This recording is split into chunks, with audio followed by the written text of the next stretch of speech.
আসসালামু আলাইকুম রহমতুল্লাহি ওয়া বারাকাতুহু। আপনার স্ত্রী চলে গেছে, এখন আপনি কি করবেন? আল্লাহ পাক রব্বুল আলামিন পবিত্র কালামুল্লাহ শরীফের মধ্যে ঘোষণা করেছেন, হুন্না লিবাসুল লাকুম ওয়া আনতুম লিবাসুল লাহুন্না। স্বামী স্ত্রী হচ্ছে একজন আরেকজনের পোশাক স্বরূপ, কিন্তু সেই স্বামী অথবা স্ত্রী যদি চলে যায়, সে যদি আপনাকে ইগনোর করে আপনার সাথে খারাপ ব্যবহার করে, তাহলে এর দ্বারা কিন্তু সংসারের মধ্যে শান্তি আসে না, বরং সংসারের মধ্যে সবসময় ঝগড়া ফাসাদ লেগে থাকে। ঠিক না বলেন? অবশ্যই ঠিক। এজন্য স্বামী অথবা স্ত্রী, তাকে আপনি কিভাবে আপনার পাগল করবেন, কিভাবে আপনার অনুগামী করবেন, কিভাবে আপনি তাকে আপনার কথা যেন শুনে, আপনার কথাবার্তায় যত ধরনের আপনার চাওয়া পাওয়া আছে, এক কথায় আপনার কথা যেন শুনে, সেই কাজটা কীভাবে করবেন সেটা তাদবীর করতে হবে। তাদবীর করার জন্য আমার সাথে যোগাযোগ করবেন, এই নাম্বারে হোয়াটসঅ্যাপ, এই মতে নক করবেন।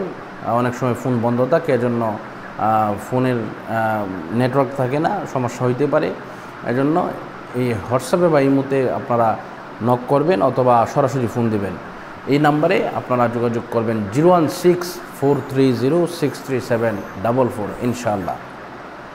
তো বন্ধুরা আমার, বাবাজির আমার, আমরা যেই আমলটা করব, এই আমলের ব্যাপারে আল্লাহ রসুল সাল্লাল্লাহু আলাইহি ওয়াসাল্লাম অসংখ্য গণিতভাবে আমাদেরকে যে মেসেজ দিয়েছেন, তা হচ্ছে স্বামীর সাথে যেন স্ত্রী ভালো আচরণ করে, স্ত্রীর সাথে যেন স্বামী ভালো আচরণ করে, এই তারা উভয়ই কিন্তু সমান বিষয়।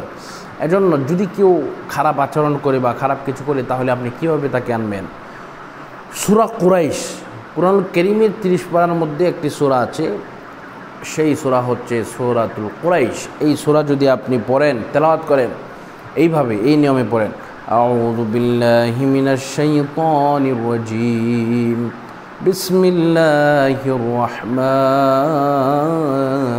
রহিম, لإيلاف قريش إيلافهم رحلة الشتاء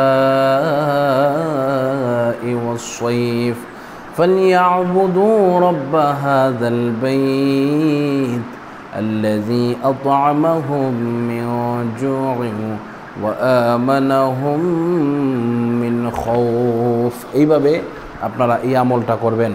এভাবে করলে দেখবেন আল্লাহ পাক অবশ্যই এই আমলের উসিলায় আপনার যা নিয়ত করেছেন তা আল্লাহ পাক কবুল করবেন ইনশাআল্লাহ। আজকের মতো এই পর্যন্ত বিদায় নিচ্ছি। আসসালামু আলাইকুম ওয়া রাহমাতুল্লাহি ওয়া বারাকাতুহু।